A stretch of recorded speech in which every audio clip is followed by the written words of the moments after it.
Bards Lesson. Although the game itself looks very cute and cuddly, there isn't much to do in the game other than play a piccolo to some birds. You are a fox called Rowan, whose dream is to become a professional musician. To become one, you have to copy the musical notes of birds on each level. Other than finding birds though, there are no other objectives, the narrative itself can be a bit slow, and the game itself is a bit glitchy. Admittedly, the game may have some platforming difficulty, but other than that you won't struggle to get through the game that much.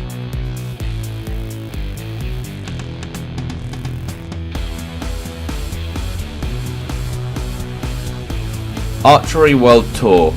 Archery World Tour is all about one thing: archery. Big surprise, huh? There are two types of modes you can try. One is where you try to shoot balloons on a target from a range. The other is where you mostly try and hit the center of the target the best you can, and try to achieve a satisfactory number of points. Other than that, there isn't much to do in the game. There are a fair number of levels to get through in the second mode, and as levels progress the game does get harder. But there's only so much an archery game can do to keep someone entertained.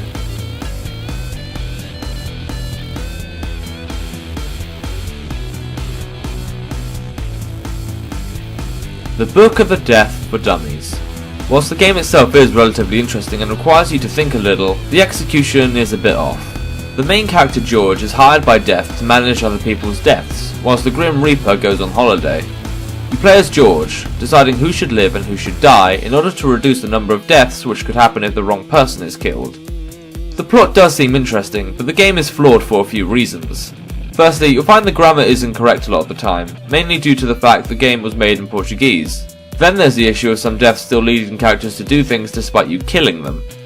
There's a lot of improvement that can still be made with this game, but I have to say this is probably the most intriguing game on this week's list.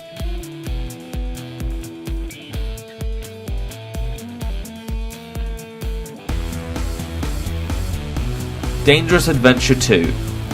Okay, so I did rate this game a long time ago as Game of the Week, but I feel like as I've revisited the game, it was worth putting on this week's list nonetheless. Dangerous Adventure 2 is still a great game, with an interesting card mechanic and an RPG adventure which is sure to last.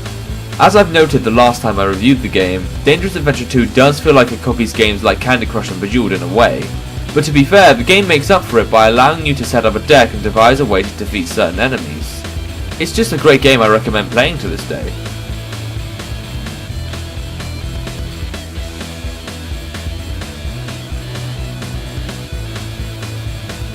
Tiny Disasters 2, Rise of the Nexus.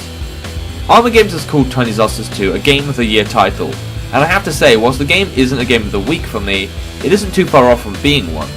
Tiny Disasters 2 is a game whereby you must create a civilization and fulfill a certain number of objectives. You fulfill these objectives by advancing your civilization, collecting resources, and preventing disasters from destroying the world you are on. This is actually a pretty good looking game, and as the game increases in difficulty it actually remains pretty fun and introduces a lot on the way. My only issue is that the game seems a little short to me, as there seems to be not enough levels for this type of game.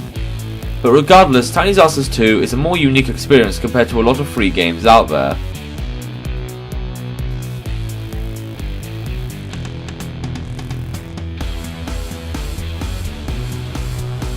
Pogo Postman.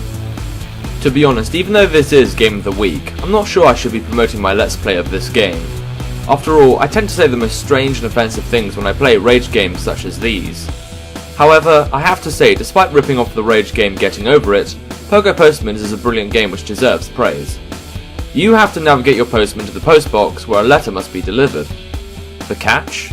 A number of obstacles, frustrating jump controls, and many opportunities where a level can hurl you back to the beginning. Even though the game is short, I admire the silliness, and there is a lot of fun you can have with a game like this.